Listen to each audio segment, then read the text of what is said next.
Hello, friends. Maestro here, bringing you another episode of my favorite podcast. If you're listening, tuning in, watching on the day that it drops, it is Monday, February 3rd.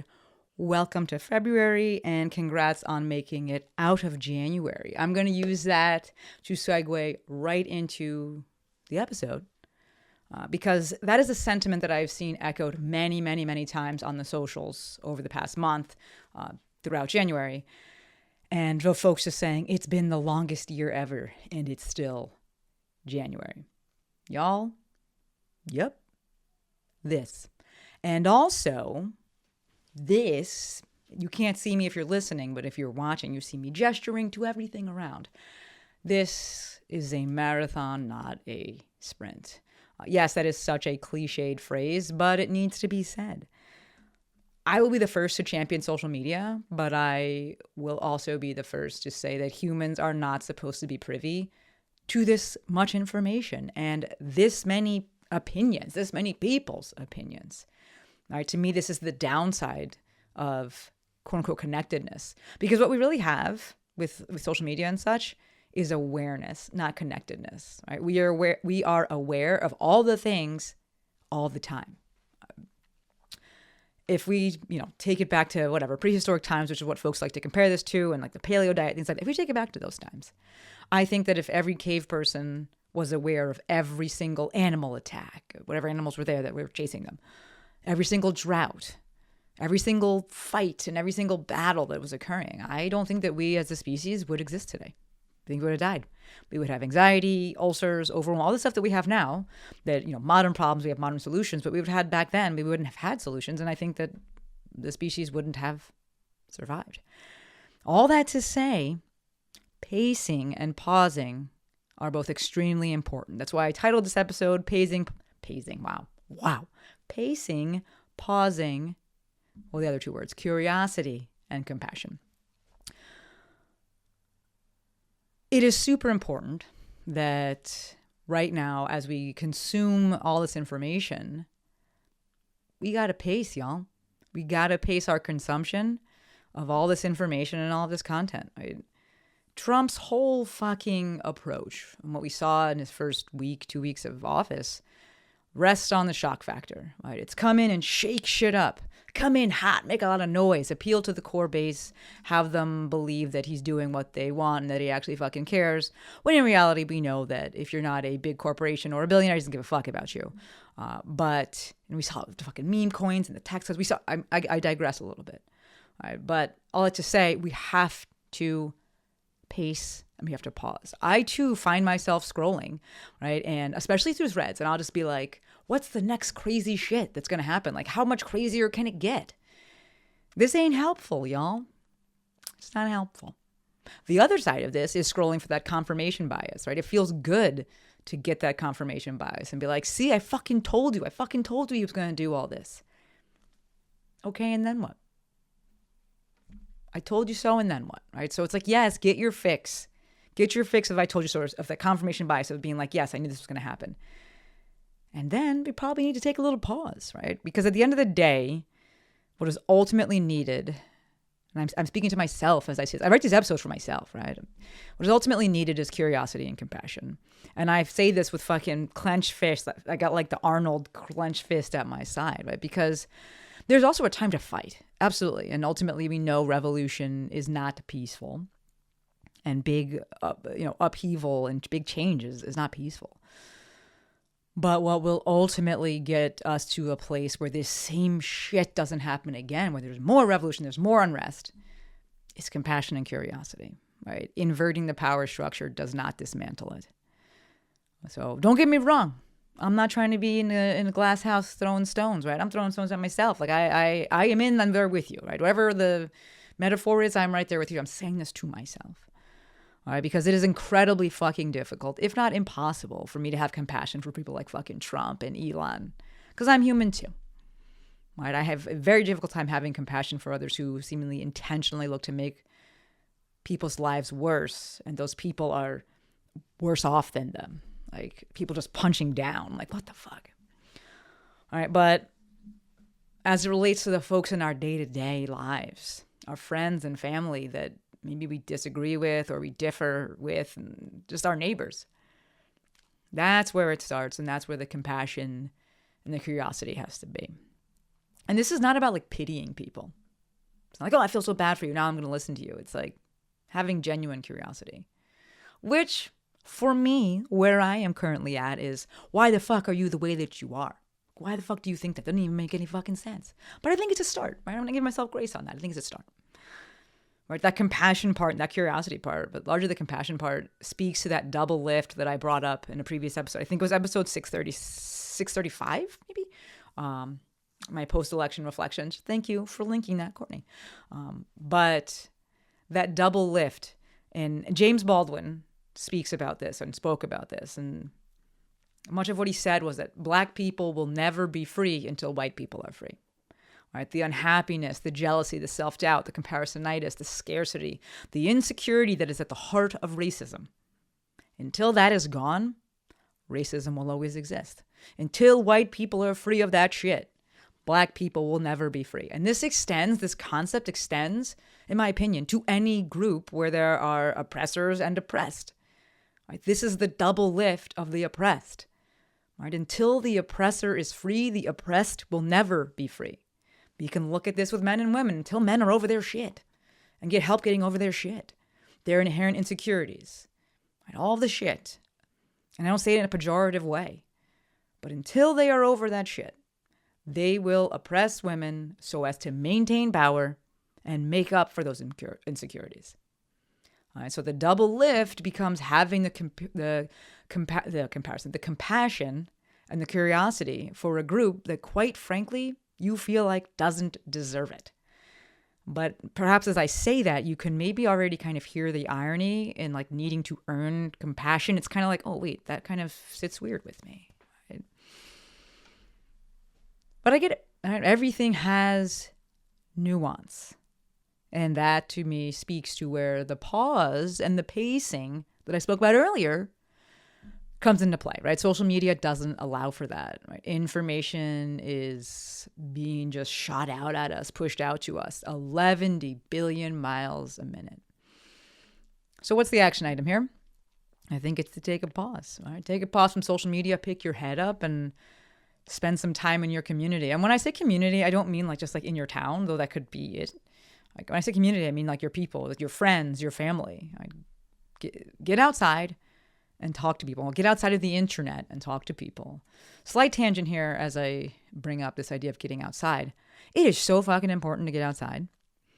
Right? The fires came here to LA. That's a weird way of saying it, but they did. The fires happened. And I spent like 2 weeks inside because I was like, the air, my friends, not good. That shit will make you go crazy. So many of us talk about, in the movement space. If you're watching this, listening to this, there's a good chance you're in the movement space. And so often, like, you get around other people that are in the movement space that really, have movement and exercise as like a core value. And then you get outside of your bubble and you talk to your friends, and you're like, holy shit, I like left my bubble and I went to the airport and I see the state of like the United States, the disposition of the United States, and fuck, you see just what the average person is living like from a health perspective. And you're kind of like, I don't even think they realize how much better they can feel. I don't think they realize how bad they feel right now and that they could feel so much better. To me, there's a very real possibility that folks, this is their reality as it relates to going outside. I think back to when I lived in New York City, like at least you were walking outside a lot in New York, right? You walk everywhere. But I can't imagine being in a place where you can't go outside. I can't imagine being in a place where there's no fucking grass. There isn't even that much grass here. We have the beach, right? Like, to me, it's kind of comparable there. But when that was taken away from me for the past 2 weeks, I was like, fuck, you will go crazy. Walking on your walking pad is not the same. You got to be able to go outside. Have some fucking fresh air. I am actually working on partnering with my brother, Justin, that brother. I brought him on the podcast. If you could link that episode, Courtney, that'd be awesome. Thank you. To help out with a fundraiser that he is very involved with. And it helps get ethnic minorities, U.S. minorities, we should say, into places with parks and grass, and helps get parks and grass into the inner cities and things like that. Because fuck, like if you don't have it, like that, it will kill you. So stay tuned for that. Started working on it before the holidays, and just like life happened, election happened, and live events happened. So stay tuned for that, because it's something that I really, really want to make happen, and it will happen. So stay tuned. But circling back to the topic of this episode, right? One of the things that I'm seeing on social is infighting. And this is nothing new. And this speaks to why the segue here is that, like, speaking about pausing and, action items and things we can do, because what I'm seeing is infighting on social media. And there's nothing new, right? When something happens, people want someone to blame. They want an easy fix. They want an easy way to fix a problem. And so oftentimes, unfortunately, people will punch down, or they will punch at most sideways, never punching up, except for Luigi, right? Except for Luigi. But we see all these DEI initiatives being rolled back. And what I'm seeing in the space somewhat is Black women on social media saying to boycott the big brands. And it's like, yes, fuck Target. Y'all know I've always said that. Like, I've always hated Target, but there's nuance to this discussion, right? Where we see these Black creators, these Black brands that are in Target. Target rolled back DEI initiatives and people are like, you should boycott it. And yes, right? Nuance. Right? We got to buy the small brands out first. We got to make sure they got their money. And then we can make more drastic moves, right? It needs to be strategic, not just a tactic, right? Not just knee-jerk reaction. Right? Boycott the big brands, right? And then also be on social media saying bad things about the Black brands that haven't immediately jumped ship. And it's just like, again, we need a pause. We need curiosity. We need compassion. Very much in that same vein, I kind of spoke about it earlier, that I told you so ain't gonna get us where we want to go. It feels so good in the moment. Be like, motherfucker, see, I told you. Look, I told you Trump was gonna do this dumb shit. I fucking told you. And then what? And then what? It's the pause. It's the pacing. It's the space to give yourself and be able to have curiosity and compassion. Because, right, folks don't want more facts. They want more friends. And so if you're just like, I told you so, look at all these things. You think that person's going to come around and be like, you were right. Fuck no. They're going to dig their heels in and do some sort of fucking mental gymnastics in order to feel good about their actions and feel good about what they did. It's a pause. It's curiosity. It's compassion. I will continue to champion, going after joy. But this isn't a kind of head in the sand action. I got my new guitar. It's over there. I'm going to show it to you, actually. Be right back. Look at this, folks. If you're on the YouTubes, you can see it. Look, she's so beautiful. This is a Fender Telecaster Player 2 series. Her name is Red. If you're listening to this, maybe go to YouTube so you can see her. But I got that new guitar. I've been playing it like crazy every day, multiple times a day. And it brings me a ton of joy. I speak about chasing joy so that we have the patience for compassion and curiosity. Change requires effort, and effort requires energy. So we pause and we pace so that we have the energy to fight.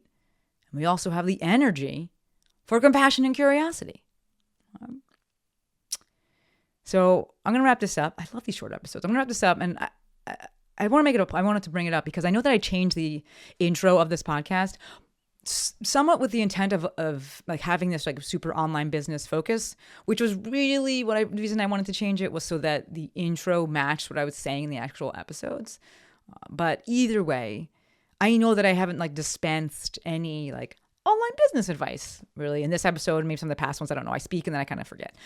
But to me, talking about this stuff and using my platform to speak about this stuff, it speaks to what I did say in the intro, which one line in the intro that I say is, this is about building a business that fits your values and helps you live your best life.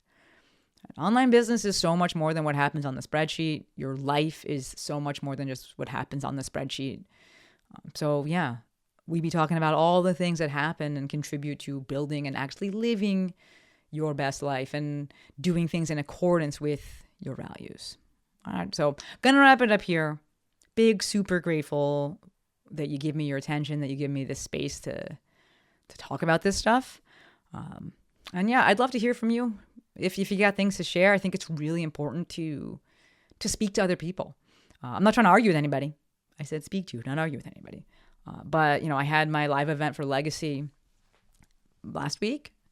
At the time I'm recording this was last week. And some of the women went on walks during lunch and things like that and during the breaks, and they would come back and they'd be like, we went on a rage walk and we just talked about politics and got it out and raged about it. And I'm like, yeah, it's really important to speak about these things. And yes, it's really important to take action. I will always be like, and then what?